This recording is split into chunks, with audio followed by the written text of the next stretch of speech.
नून league के सरदार Ayaz Sadiq speaker कौमी assembly मुंतखब, हल्फ उठा लिया। उन्हें 199 और मद्दे मुकाबिल PTI के हिमायत याफ्ता सुन्नी इत्तेहाद काउंसिल के आमिर डोगर को 91 वोट्स मिले। पीपल्स पार्टी के गुलाम मुस्तफ़ा शाह 197 वोट्स लेकर डेप्यूटी स्पीकर मुंतखब।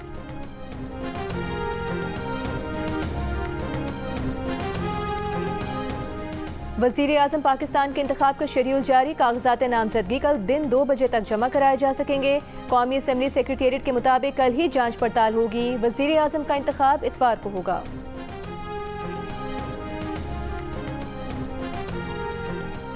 वज़ीर आला पंजाब मरियम नवाज ने कहा है कि उनकी हुकूमत मेरिट और शफाफियत पर यकीन रखती है। तमाम मुस्तहिक अफराद को बिला तफरीक रमज़ान पैकेज मिलना चाहिए। रमज़ान पैकेज से मुतालिक इजलास में गुफ्तगू करते हुए मरियम नवाज का कहना था कि वो तमाम अजला का सरप्राइज विजिट करेंगी। 1 महीने में उन्हें पूरे पंजाब की सफाई चाहिए।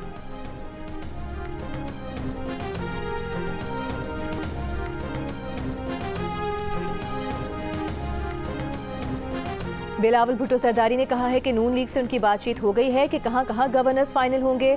जहां जहां नून लीग से बात नहीं हुई और मुआहिदा नहीं हुआ वहां MKM एकोमोडेट हो जाएगी।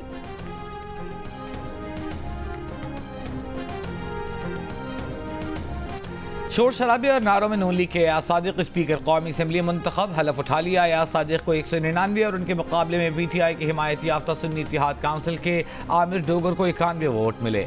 नवाज शरीफ, शहबाज शरीफ, आसिफ जरदारी, बिलावल भुट्टो जरदारी, फारूक सत्तार समेत नून लीग, पीपल्स पार्टी और इत्तेहादी जमातों ने वोट डाले। बैरिस्टर गौहर और PTI के हिमायत याफ्ता सुन्नी इत्तेहाद काउंसिल के अरकान ने भी वोटिंग में हिस्सा लिया।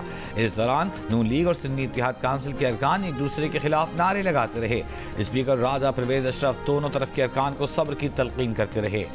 डेप्यूटी स्पीकर का इंतखाब भी मुकम्मल हुआ। सैयद गुलाम मुस्तफ़ा शाह ने 197 वोट लिए। सुन्नी इत्तेहाद काउंसिल के जुनैद अकबर मद्दे मुकाबिल थे, जिन्होंने 92 वोट हासिल किए। डेप्यूटी स्पीकर ने अपने ओहदे का हलफ उठा लिया। इस वक्त आपके हाउस में 23 मेंबरान की कमी है। आपने खामखा एक रूलिंग दे दी इस बात पे जो हम कह रहे हैं कि फॉर्म 45 का बंदा यहां बैठ सकता है। अगर फॉर्म 45 का नहीं है तो वो स्ट्रेंजर है, उनके पास कोई राइट नहीं है। इनके अपने लोग उनको नहीं मानते। हमारी खवातीन की सीट्स कंप्लीट नहीं है। हमारी बहन ये आलिया हमजा साहिबा, ये इस हाउस की इनका नाम है उस लिस्ट पे। हमारी बाकी खवातीन है वो इस हाउस पे है ही नहीं, तो कैसे आप कंप्लीट कर सकते हैं ये हाउस? PTI की हिमायत याफ्ता सुन्नी इत्तेहाद काउंसिल का कौमी असम्बली में स्पीकर के इंतखाब से कबल ऐवान मुकम्मल करने और स्पीकर से इस बारे में रूलिंग देने का मुतालिबा। बैरिस्टर गौहर ने कहा कि ऐवान में 23 मेंबरान कम हैं। PTI की खवातीन अरकान ऐवान में नहीं है। ऐवान मुकम्मल नहीं है, ये आईनी मामला है। यहाँ फॉर्म 45 वाला बैठ सकता है। उमर अयूब बोले, ऐवान में घुस बैठे हैं, वो किस हैसियत में वोट डाल सकते हैं? असल मैंडेट का हकदार कैदी नंबर 804 है। अजनबी अरकान को वोटिंग से रोका जाए। जवाबी कार्रवाई में नून लीग के राना तनवीर ने कहा कि ये लोग 2018 के धांधली ज़दा इलेक्शन की पैदावार हैं। अपनी पार्टी के मुतालिक हकीकत नहीं सुनना चाहते, इनमें हौसला नहीं। ये भी कहा कि उमर अयूब कौन सी पार्टी में नहीं गए, ये बहुत बड़े लोटे हैं।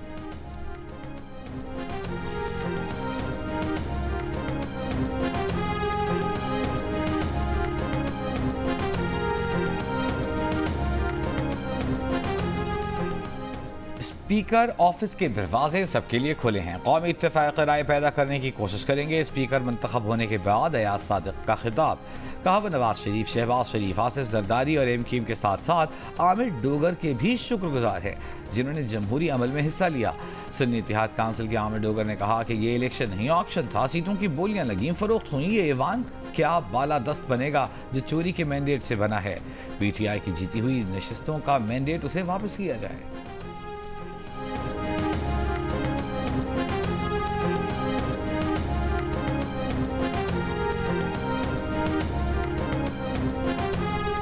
नवाज शरीफ साथ चलने की दावत लेकर मौलाना के घर पहुंच गए। JUIFA के सरबराह से मुलाकात। मौलाना फजल रहमान के नवाज शरीफ से गिले शिकवे। नवाज शरीफ की मौलाना फजल रहमान से हुकूमत साजी में मदद की दरख्वास्त। मुलाकात के बाद राना सनाउल्लाह ने कहा कि मौलाना ने और नवाज शरीफ ने कभी एक दूसरे की बात नहीं टाली। खैर की खबर आएगी। हम हमेशा मौलाना से रहनुमाई लेते रहे हैं और लेते रहेंगे।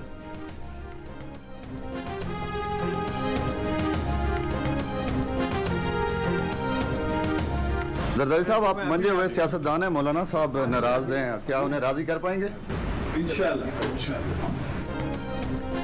क्या आप मौलाना को राजी कर लेंगे? सहाफ़ी का आसिफ अली जरदारी से सवाल।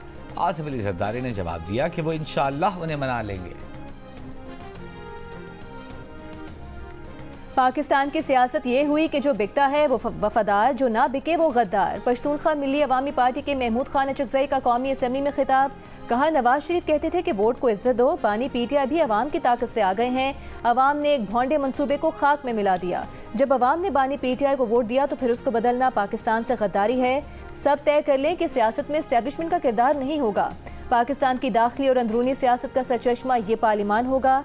हम पागल नहीं कि कहें कि फ़ौज और एजेंसियां ना हों, लेकिन उनको सियासत से तौबा करना होगी।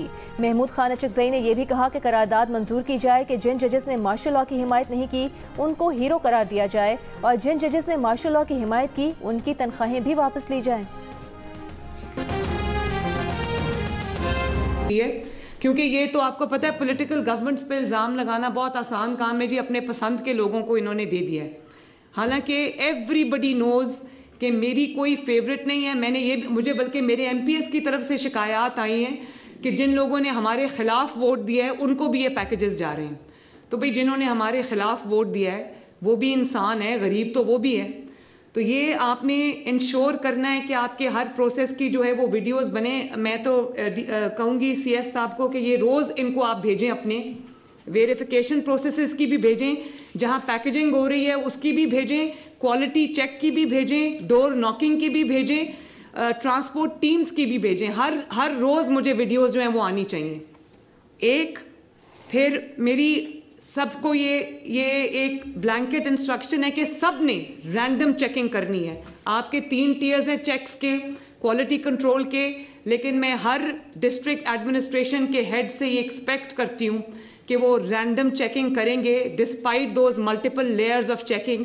कि आप एक सैंपल उठा के कहीं डब्बा खुलवा के आप देखेंगे, बैग खुलवा के देखेंगे कि बेसन की क्वालिटी क्या है। पूरी चीज़ें अगर 6 चीज़ें हैं, 6 आइटम्स हैं, 6 की 6 मौजूद हैं, अगर उनकी क्या क्वालिटी है, ये रैंडम चेकिंग आपको करनी है। इसकी रिपोर्ट भी आपको CS ऑफिस को भिजवानी है। नंबर 3, जब डिलीवरी हो रही हो तो मैं खुद भी जाऊंगी, मैं सरप्राइज विजिट्स करूंगी तमाम डिस्ट्रिक्ट्स के, जहां जहां मैं जा सकूंगी आपको बताए बगैर मैं आऊंगी और आपकी जो जब डिलीवरी हो रही होगी मैं वहां पर आऊंगी चेक करने के लिए। इसी तरह आपको हर रोज मल्टीपल जगहों पर जाना चाहिए और आपको जो स्पॉट चेकिंग है डिलीवरी की वो आपको खुद चेक करना चाहिए। उसकी रिपोर्ट भी आपको ऑनेस्टली भिजवानी चाहिए, विद ऑल ऑनेस्टी, CS के ऑफिस को। हर रोज़ आपको जाना है, चाहे आप 8 जगह पे जाएं, 6 जगह पे जाएं, लेकिन आपको हर रोज़ जाके चेक करना है, क्योंकि इससे भी एक डेटरेंस क्रिएट होती है। आपकी जो टीम्स डिलीवर कर रही हैं डोर स्टेप्स पे, उनको पता होगा कि दे आर बीइंग मॉनिटर्ड। और फिर ये आपने इंश्योर करना है कि एट ऑल टाइम्स आपके साथ पुलिस, हमने कह दिया, IG साहब यहाँ पर तशरीफ़ रखते हैं, कि आपको पुलिस के साथ जाना है, वरना वो जो एक स्टैम्पीड हो जाती है एट टाइम्स, या ट्रक को रोक के उसको पूरा उस पर अटैक हो जाता है, वो एक अगली साइट है। उसको अवॉइड करने के लिए प्लीज़ मेक श्योर कि आपकी टीम्स के साथ हमारे पुलिस के लोग शामिल हैं।